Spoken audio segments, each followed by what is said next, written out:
Halo semuanya, kali ini kita akan membahas mengenai materi IPA bab yang ke-8, yaitu tentang pencemaran lingkungan.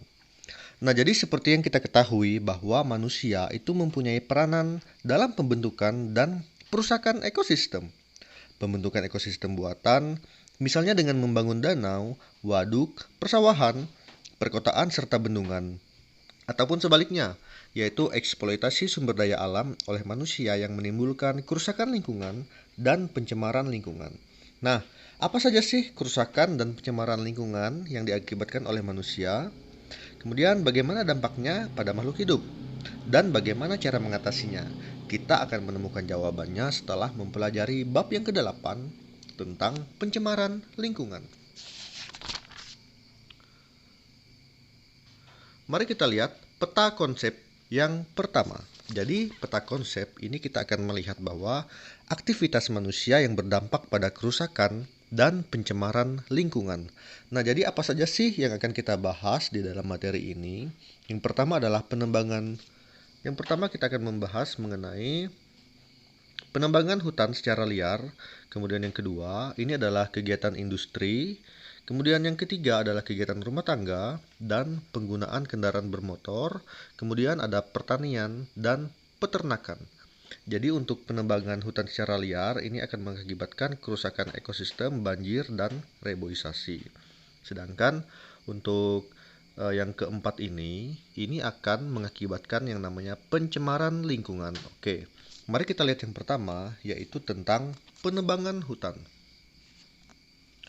Nah, jadi hutan itu merupakan salah satu bentuk ekosistem darat yang kaya akan tumbuhan dan satwa. Selain itu, di dalam hutan itu juga banyak terdapat komponen abiotik, yaitu udara, tanah, dan air. Jadi untuk keperluan kehidupan yang ada di dalam ekosistem tersebut. Nah, jadi keberadaan hutan itu sangatlah dibutuhkan karena fungsi untuk mempertahankan siklus oksigen, karbon dioksida, dan air itu sangat diperlukan bagi kelangsungan hidup semua organisme. Kemudian itu juga berfungsi sebagai penampung air tanah dan juga pencegah erosi, banjir, dan mempertahankan kesuburan tanah serta menahan angin dan juga sebagai tempat dari sumber makanan ataupun tumbuhan dan juga satwa. Dan juga hutan itu merupakan penghasil obat-obatan alami serta hutan merupakan sumber bahan industri dan perumahan. Nah, jadi begitu banyaknya manfaat hutan sehingga ini mendorong manusia untuk mengeksploitasi secara besar-besaran. Nah, mari kita lihat eksploitasi hutan oleh manusia. Nah, jadi eksploitasi hutan yang dilakukan oleh manusia itu dilakukan dengan berbagai macam cara. Di antaranya ada pembakaran, kemudian ada perkebunan, dan juga ladang yang berpindah-pindah, serta pengundulan hutan atau penebangan liar yang diambil kayunya.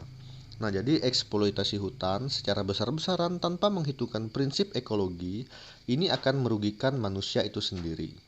Penebangan hutan yang mengakibatkan punahnya organisme yang hidup di dalamnya, kemudian suhu lingkungan akan meningkat, dan juga terjadi erosi, tanah longsor, kekeringan pada musim kemarau, dan juga banjir ketika musim hujan.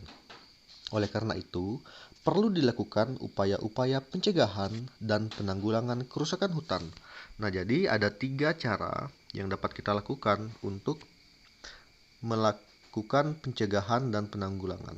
Yang pertama adalah memberi pemahaman kepada masyarakat tentang manfaat hutan dan dampak dari kerusakan hutan.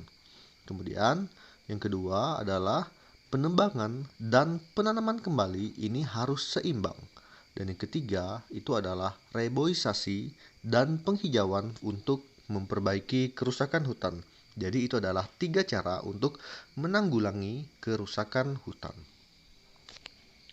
Kemudian kita lihat yang berikutnya adalah pencemaran lingkungan. Nah, jadi di dalam pencemaran lingkungan ini sendiri itu terdiri dari beberapa hal. Nah, jadi untuk pencemaran lingkungan ini kita akan melihat dalam hal pencemaran air. Nah, jadi untuk pencemaran air sendiri ini adalah masuknya bahan-bahan pencemar atau polutan itu ke dalam lingkungan air. Jadi polutan itu dapat berasal dari limbah industri rumah tangga dan juga pertanian. Nah, limbah cair ataupun air limbah ini merupakan air buangan yang dihasilkan oleh kegiatan-kegiatan manusia, seperti kegiatan rumah tangga, industri, pertanian, peternakan, pertambangan, dan lain sebagainya yang dibuang ke perairan dan dapat menurunkan kualitas perairan. Nah, jadi berdasarkan definisi tersebut, air limbah ini dapat digolongkan menjadi dua golongan, yaitu air limbah domestik dan juga air limbah non-domestik. Air limbah domestik itu adalah yang dihasilkan oleh kegiatan manusia secara langsung, seperti kegiatan rumah tangga, misalnya adanya dari deterjen, kemudian dan juga pasar, serta air limbah non-domestik yang dihasilkan dari kegiatan manusia secara tidak langsung, seperti industri-industri. Nah, kemudian kita lihat lagi, ini adalah contoh perubahan pH ya yang terjadi pada pencemaran lingkungan. Jadi tingkat keasaman pH yang optimal untuk kehidupan manusia itu adalah antara 6,5 sampai dengan 7,5. Ini adalah yang disarankan. Nah, jadi limbah industri, rumah tangga, dan juga pertanian ini akan mengurangi konsentrasi ion-ion hidrogen serta pH air limbahnya akan berubah. Mungkin dia akan di atas 7,5 ataupun di bawah 6,5. Dan ini sangat tidak disarankan bagi kehidupan organisme. Itu dia. Kemudian kita lihat pencemaran air yang berikutnya itu adalah adanya perubahan warna, bau, dan rasa. Nah, jadi syarat air yang dapat dimanfaatkan oleh manusia itu adalah tidak berwarna, tidak berbau, dan tidak berasa. Jadi dengan adanya buangan limbah industri yang terlalut di dalam air, maka di perairan yang menjadi berwarna, berbau, dan berasa. Nah, jadi seringkali limbah industri yang berwarna dan berbau itu mengandung bahan-bahan yang berbahaya bagi organisme akuatik. Selain itu juga, bau juga dapat menimbulkan ketidaknyamanan bagi masyarakat yang tinggal di sekitar perairan air yang tercemar. Kemudian, pencemaran air yang berikutnya itu adalah eutrofikasi. Nah, jadi limbah pertanian ataupun pupuk dan juga peternakan atau kotoran hewan ini dapat mengakibatkan pengayaan nutrien di lingkungan perairan. Misalnya kita ambil contoh sungai dan danau yang disebut dengan eutrofikasi. Nah, jadi eutrofikasi ini dapat meningkatkan kesuburan tumbuhan air. Oleh karena itu, dengan melimpahnya tumbuhan air, maka banyak tumbuhan air yang tidak termakan oleh konsumen dan akhirnya mati mengendap di dasar perairan, serta menyebabkan pendangkalan. Jadi detritivora ini juga menggunakan sebagian besar oksigen untuk menguraikan sisa-sisa tumbuhan air yang mati sehingga biota air itu termasuk dengan ikan akan mati karena kekurangan oksigen. Nah, jadi untuk mengatasi polusi air itu juga dapat dilakukan beberapa cara. Yang pertama itu adalah dengan mengolah limbah cair industri sebelum dibuang ke perairan. Kemudian yang kedua yaitu tidak membuang sampah ke perairan ataupun selokan. Dan yang ketiga adalah tidak membuang sisa pestisida ke perairan. Yang keempat adalah secara rutin membersihkan perairan. Kemudian yang kelima adalah menggunakan sabun dan deterjen yang dapat terurai di lingkungan. Jadi itu adalah pencemaran lingkungan dalam bidang air. Kemudian kita lihat pencemaran lingkungan di dalam tanah. Banyak orang yang kurang menyadari bahwa kehidupan manusia itu sangat bergantung pada tanah. Oleh karena kurang kesadaran itulah, manusia itu sering membuang sampah dan bahan pencemar itu ke tanah. Sampah-sampah tersebut itu dapat mencemari tanah. Bahkan pencemar tanah itu dapat dibedakan menjadi dua, yaitu pencemar tanah yang dapat diuraikan dan juga pencemaran tanah yang tidak dapat diuraikan. Mari kita lihat pencemaran tanah yang dapat diuraikan secara alami itu adalah biodegradable. Itu disebut dengan biodegradable. Ini kita ambil contoh adalah sisa hewan dan tumbuhan. Kemudian untuk bahan pencemar tanah yang tidak mudah atau tidak dapat diuraikan secara alami itu adalah pestisida, logam plastik, dan kaleng. Itu dia. Jadi kemudian selanjutnya kita lihat pencemaran udara. Nah, jadi untuk pencemaran udara sendiri ini didefinisikan sebagai masuk atau dimasukkannya makhluk hidup, zat, energi, dan komponen lain ke udara atau berubahnya komposisi udara oleh kegiatan manusia atau proses alam sehingga kualitas udara menurun sampai ke tingkat tertentu yang menyebabkan udara tidak dapat berfungsi sesuai peruntukannya. Nah, jadi zat-zat tipe pencemar udara itu diklasifikasikan menjadi dua tipe, yaitu zat pencemar udara berupa partikel yang merupakan butiran halus yang masih terlihat dengan mata seperti uap air, debu, asap, dan kabut, serta zat pencemar udara berupa gas yang hanya dirasakan melalui penciuman atau akibat-akibat langsung.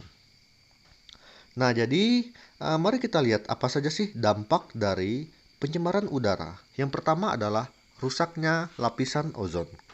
Untuk lapisan ozon sendiri, ini dapat rusak karena bereaksi dengan radikal bebas klor yang berasal dari senyawa CFC. Nah, ini senyawa CFC ini banyak digunakan sebagai bahan pendingin AC, lemari es, penyemprot insektisida, penyemprot parfum, dan juga penyemprot cat. Dan juga yang terakhir adalah cat rambut. Itu dia. Kemudian dampak yang berikutnya dari pencemaran lingkungan itu adalah pemanasan global. Panas matahari yang mencapai permukaan bumi seharusnya dipantulkan ke angkasa. Namun karena bumi diselimuti oleh gas-gas pencemar, sehingga panas matahari yang dipantulkan ini kembali ke permukaan bumi dan panas matahari terperangkap di dalam atmosfer.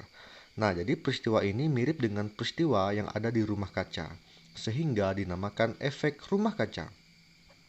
Hal ini berdampak dengan meningkatnya suhu yang ada di bumi yang dikenal dengan pemanasan global.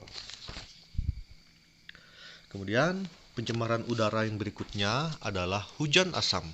Nah, jadi jika asam sulfit dan asam sulfat turun ke bumi secara bersama-sama, maka akan terjadi yang namanya hujan asam. Nah, disebut hujan asam karena hujannya mempunyai pH di bawah 5,6 dan air ini tidak disarankan digunakan oleh organisme. Kemudian pencemaran udara berikutnya berpengaruh terhadap organ tubuh manusia. Nah, yang pertama adalah bagi mata, yaitu mata menjadi berair, pedih, dan penglihatan menjadi kabur akibat senyawa-senyawa yang tertutup di dalam asap. Kemudian, bagi pernapasan, ini akan terjadi iritasi pada hidung, kemudian tenggorokan akan terasa seperti terbakar, dan partikel dapat melemahkan daya tahan paru-paru terhadap infeksi. Kemudian bagi jantung, di mana jantung ini akan menjadi lemah akibat sel-sel darah merah yang terhambat di dalam menyalurkan oksigen ke seluruh tubuh. Ini terjadi karena banyaknya CO2 di dalam sel-sel darah. Dan yang keempat adalah otak. Melemahnya fungsi dan koordinasi motorik karena menurunnya kadar oksigen yang ada di dalam otak. Itu dia. Kemudian kita lihat yang dampak yang berikutnya dari pencemaran lingkungan adalah pencemaran suara. Jadi sumber suara yang mengeluarkan suara di atas 80 dB ini akan mengganggu kesehatan manusia. Nah, hilangnya pendengaran itu dimulai pada tingkat kebisingan 80 sampai dengan 90 dB selama 8 jam. Jadi pada tingkat 120 dB ini akan membuat telinga terasa sakit dan dapat membunuh manusia jika berada pada tingkat 180 dB. Itu dia. Jadi itu adalah pencemaran suara dan demikianlah pembahasan mengenai bab yang ke-8 yaitu tentang pencemaran lingkungan. Apabila ada yang ingin ditanyakan, silahkan tulis di kolom komentar. Sekian dan terima kasih.